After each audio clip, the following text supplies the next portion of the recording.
Olá, telespectadores do nosso Talk Web Show. Considerando que no dia 29 de outubro é celebrado o Dia Mundial de Combate ao Acidente Vascular Cerebral, nós convidamos a doutora Letícia Januzzi para uma discussão acerca desta temática.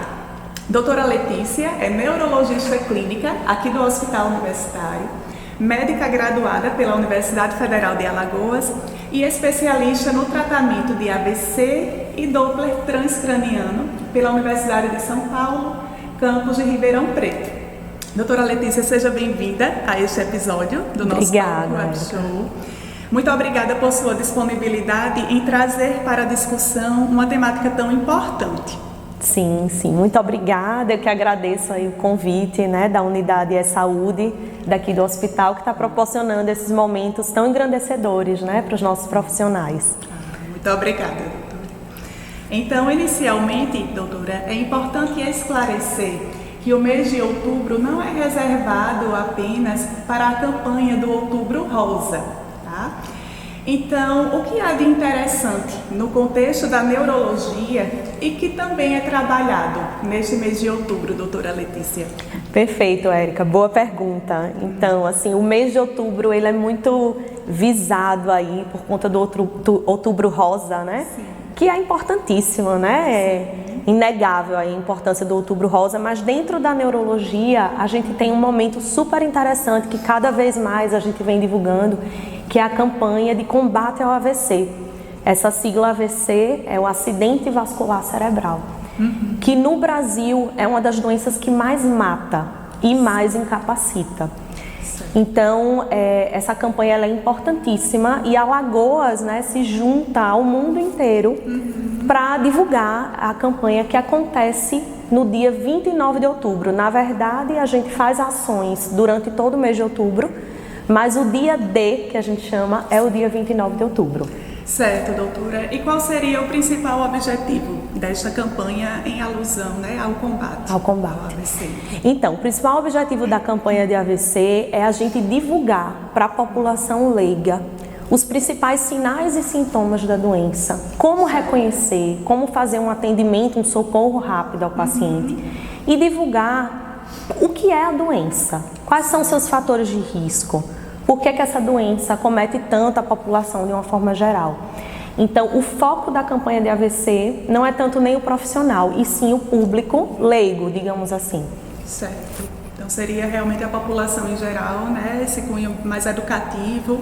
Isso, exatamente. Para ampliar mesmo o conhecimento relacionado a esse contexto. Exato. Trabalhando muito com prevenção primária, que é o que a gente chama a prevenção primária é quando a gente interrompe ali os fatores de risco que causam uma doença. Certo. Seja um infarto do coração, seja um acidente vascular cerebral. Então, é importantíssimo nesse contexto. Perfeito, doutora Letícia. E fazendo uma aproximação ao nosso cenário estadual, desde quando as campanhas voltadas ao AVC são desenvolvidas em Alagoas? Então, nós temos uma trajetória bem longa. Desde 2010, as campanhas acontecem aqui no nosso estado e elas são encabeçadas pela nossa associação de pacientes, que chama Associação Ação AVC. Certo. Então, a associação foi fundada por uma pessoa que não é da área de saúde, mas que ela teve o seu filho acometido por um AVC, no caso dele um acidente vascular cerebral hemorrágico. E aí ela teve uma motivação pessoal, digamos, para isso.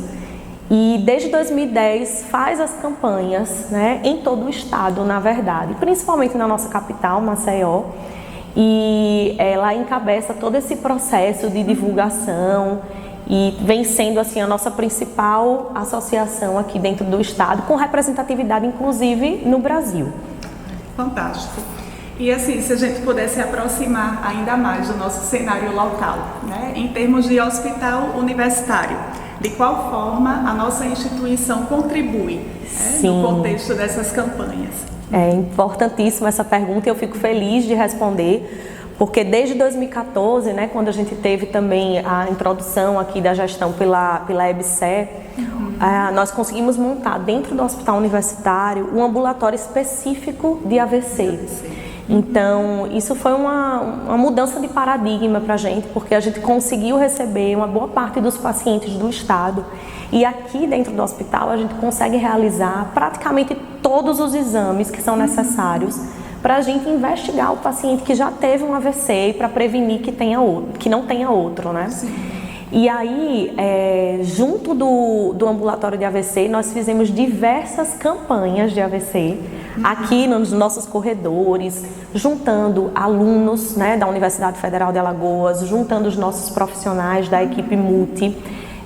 E nós fizemos atividades assim, tanto nos corredores como dentro do ambulatório. E uma das mais marcantes foi a atividade de roda de conversas.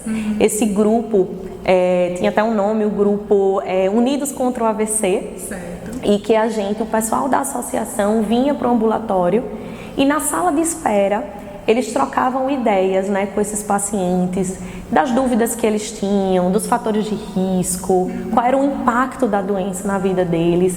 Então a gente conseguia fazer o que a gente chama de extensão na universidade, né? A gente conseguia levar a temática do AVC fora dos muros ali, né, do hospital, da universidade e acolher um pouco esses pacientes. Então a gente já teve aqui no hospital peça de teatro com os estudantes, esse grupo, rodas também de aulas mesmo, sabe, instrutivas mais assim para o público até mesmo de profissionais. Então o HU ele tem uma atividade assim de vanguarda mesmo no nosso estado em relação ao AVC. Aí é extremamente satisfatório, né, a gente reconhecer esse papel social do nosso hospital universitário, né, junto Sim. à população alagoana, né, inclusive nesse contexto, né, da abordagem quanto ao AVC, né, ao acidente vascular cerebral. E é interessante também essa aproximação entre o cenário hospitalar, assim como a universidade e a população, né, que é assistida por esses dois ambientes. Realmente é extremamente satisfatório. Meus parabéns. Obrigada. Pelos trabalhos desenvolvidos, doutora. E assim, considerando, né, como a senhora iniciou, que o AVC consiste em uma das principais causas de morte, né, assim como de incapacidades com sequelas permanentes no nosso país, como é que a gente pode definir o AVC e, de modo complementar, quais seriam as classificações, né? Quais seriam os tipos de AVC? Perfeito. Então, como eu falei antes, o AVC, essa sigla significa acidente vascular cerebral. Certo. É o que popularmente a gente conhecia como derrame cerebral. Certo. Hoje em dia a gente evita usar esse termo, Érica, porque dá a entender para as pessoas, não adianta chorar pelo leite derramado, sim, ou sim. que o derrame é apenas um extravasamento ali de sangue, né? E o AVC, na verdade, ele é uma doença do vaso sanguíneo do cérebro, né? Ele é uma Certo. doença do cérebro, mas ele pode acontecer de duas formas. Certo. A primeira delas é um entupimento, uma obstrução do vaso sanguíneo, seja por um coágulo de sangue, seja por uma plaquinha de gordura, que a gente chama um êmbolo de gordura, que entope aquele vaso sanguíneo. O vaso ele para de fornecer sangue para o cérebro. Isso a gente chama de AVC isquêmico, né? É um entupimento. A gente faz sempre uma alusão ao encanamento de uma casa, quando a gente explica a população. Imagina que o cano ali da sua casa entope, né, de cimento, de poeira. Então, no nosso cérebro, é o sangue que para de fluir por conta de algum entupimento, como a gordura. Isso é o AVC isquêmico. No caso do AVC hemorrágico, o vaso sanguíneo ele se rompe, o vaso ele se torna mais frágil, rompe, o sangue extravasa para dentro do cérebro e a gente tem esse nome, AVC hemorrágico. Ambos podem ser muito graves. Normalmente a gente diz que o AVC hemorrágico ele costuma ser mais grave, mas ele é um pouco mais infrequente. Então a gente tem 80% dos casos de AVC isquêmico e 20% de AVCs hemorrágicos. Certo. Agora, nesse contexto, doutora Letícia, quais seriam os principais fatores de risco e também os principais sintomas indicativos de que a pessoa está apresentando, né, sinais de AVC? Perfeito. Então, primeiro os fatores de risco. 90%, gente, dos fatores de risco do AVC, eles podem ser prevenidos. Então, isso é um número, assim, que a gente tem que ter na cabeça, né? E quais são esses fatores de risco? Eles são muito parecidos com os fatores para o infarto do coração.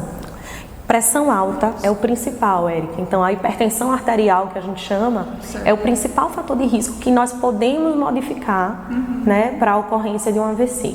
O diabetes, obesidade, sedentarismo, colesterol elevado, o hábito de fumar ou de ingerir bebidas alcoólicas em excesso, o próprio estresse emocional, a apneia do sono, né? Então, a gente tem ali um combo de fatores de risco. A gente chama assim de combo, por quê? Porque ele pode ser prevenido, às vezes você consegue mudar um hábito ali, mas que ele vai em cascata, vai refletir em outros fatores de risco.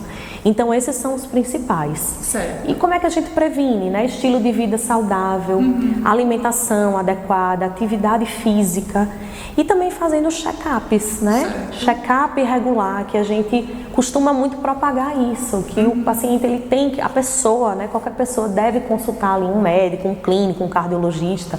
O próprio neurologista hoje em dia tem o seu papel na prevenção primária, né? De prevenir as doenças. E a outra pergunta que você fez é como é que a gente identifica... Isso, os né? principais sintomas, né, Entendi. que caracterizam, né, esse quadro. Esse quadro. A gente costuma divulgar isso de uma forma simples, através de um conjunto de letras que formam a palavra SAMU.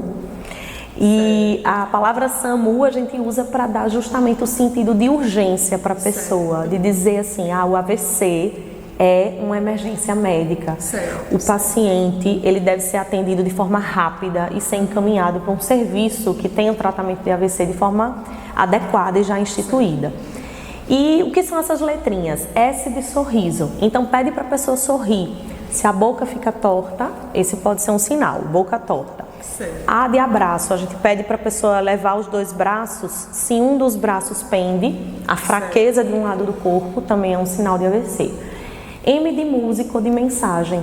A gente pede para a pessoa repetir uma frase simples ou um trecho de uma música.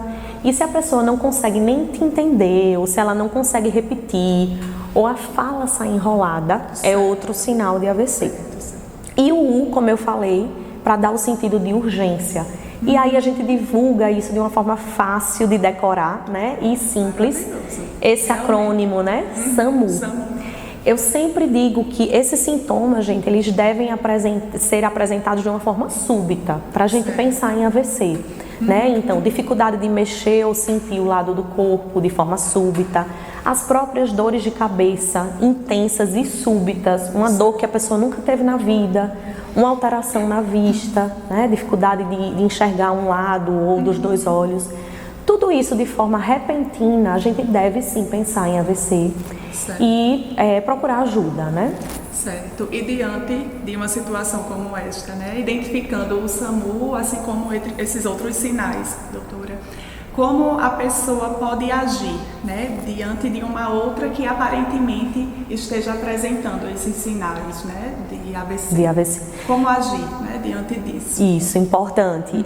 A primeira coisa, Érica, identificando, é a gente ligar para o SAMU, né? Então, usando o 192, a gente consegue acionar um serviço de emergência. Obviamente que, apesar de a gente ter o SAMU de forma ampla, né, no nosso estado, a gente sabe que nem sempre a gente consegue, né, atender a todas as pessoas. Então, de uma forma rápida, o indivíduo deve ser socorrido e levado até o hospital mais próximo, que tem atendimento que a gente chama de fase aguda, né? Então, hoje em dia a gente tem, tanto na rede pública como na rede privada, hospitais que tem o que a gente chama, né, de porta aberta, ou as próprias UPAs, né, que recebem esses pacientes ali na emergência. Esses pacientes, eles são examinados por um clínico, né? Existe a possibilidade hoje em dia no nosso estado de uma discussão via telemedicina com médicos especialistas no tratamento da doença, e esse paciente vai ser direcionado para um hospital que tem um tratamento adequado. Quando eu falo em tratamento adequado, Érica, é importante a gente saber que precisa de um exame de imagem do cérebro do paciente, né? Então, claro que o paciente às vezes não vai saber onde tem isso, né? Onde tem esse exame.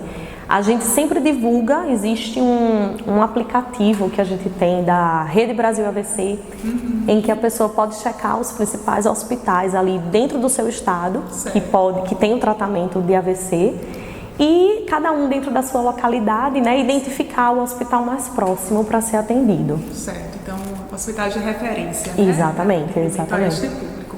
Perfeito, doutora. Então, diante desta complexidade, né, que gira em torno da temática, né, de AVC, quais seriam as possibilidades de tratamento? Então, a gente divide o tratamento de acordo com o tipo da doença. Então, no AVC isquêmico, se o paciente for atendido rapidamente, e a gente usa muito, né, no AVC uma frase que chama tempo é cérebro. Sim. Por quê? Porque no AVC isquêmico, gente, a gente consegue tratar o paciente dentro das primeiras 4h30 do início dos sintomas. Então, veja que é um tempo curto, né? E então, por isso que a gente tem que ser ágil no socorro. E no tratamento do AVC isquêmico, claro, a depender de várias circunstâncias, do exame do cérebro que eu falei, dos sintomas do paciente, a gente tem um tratamento que chama trombolítico. Certo. O trombolítico é uma medicação, né, um remédio que a gente pode injetar na veia do paciente e o objetivo dele é dissolver aquele coágulo que está obstruindo o vaso sanguíneo. Certo. Então é um tratamento que mudou totalmente, revolucionou a neurologia. E ele é salvador, realmente. Ele faz ali, ele abre aquele vaso sanguíneo, o sangue passa a fluir novamente e a nutrir o cérebro. Sim. E aí a gente tem que o paciente ele pode não ter as sequelas que são tão importantes, né? No caso do paciente que não é tratado, a sequela ela é quase sempre certa, né? De que vai acontecer algum tipo de sequela. E isso é muito triste. Obviamente que o paciente que passa daquelas 4h30, ele também tem seu espaço de tratamento. Certo. Geralmente dentro ali das unidades de AVC ou UTIs, na própria enfermaria dos hospitais, ele vai ser investigado por que aquele AVC aconteceu, né? E os exames aí têm um papel fundamental na vida dessas pessoas que também têm o AVC e que passaram de 4h30. Já no AVC hemorrágico, geralmente esse tratamento é feito dentro das UTIs, né? São AVCs mais graves, às vezes precisam de cirurgia e todo aquele manejo ali de cuidado intensivo que a gente chama, né? Certo.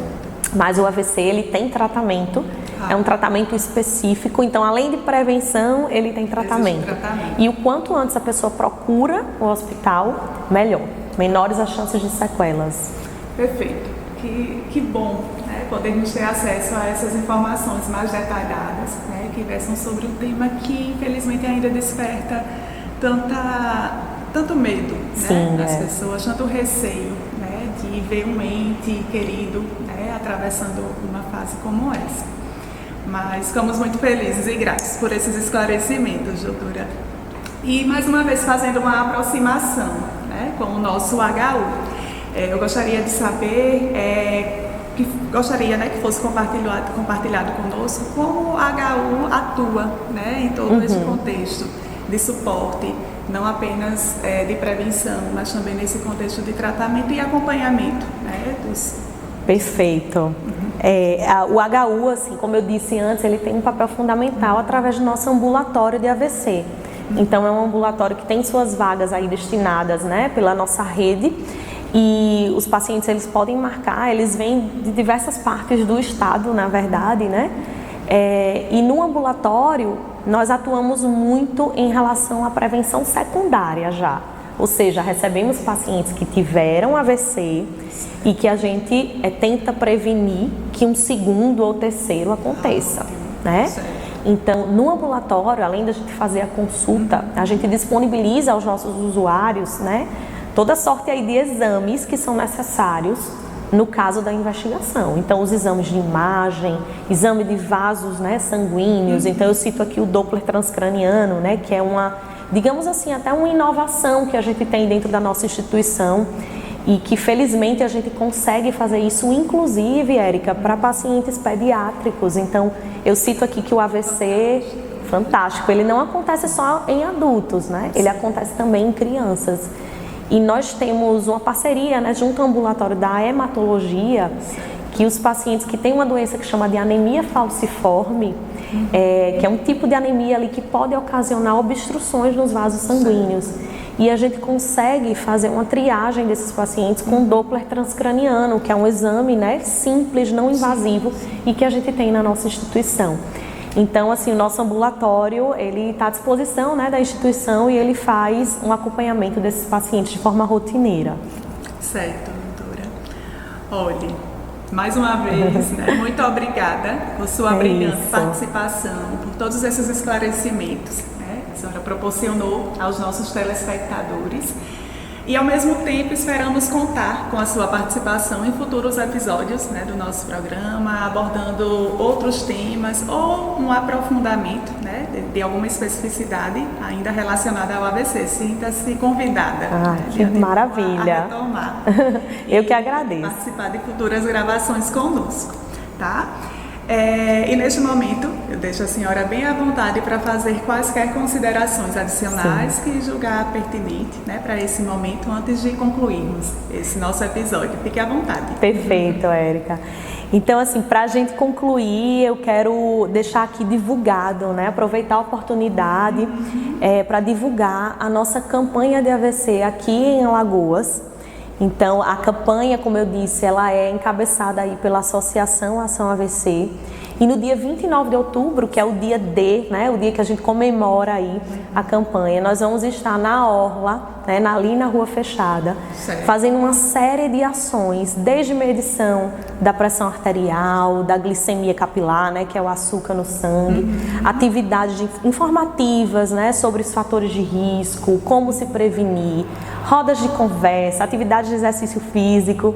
Então vai ser um dia assim recheado de atividades, né? Vai ser no período da manhã de 9 às 12, lá na Rua Fechada, e vocês podem ter acesso a essa programação na íntegra, tanto no Instagram da Associação Ação AVC, que nós vamos deixar um QR Code, né, de acesso, como no site também. A associação tem um site que tem todas essas divulgações, né? Então eu convido vocês a acessarem e a se unirem a nós nessa campanha, cujo tema desse ano é Somos Maiores que o AVC. Então essa é a minha mensagem para o dia de hoje, e eu agradeço demais, né, ao Hospital Universitário, a vocês, Érica, por esse momento. Muito obrigada. Nós que agradecemos, doutora. Então, no dia 29 de outubro, próximo domingo, sintam-se convidados a participarem desse momento tão importante e que com certeza será bastante significativo para a população alagoana. Abraços, até o próximo episódio.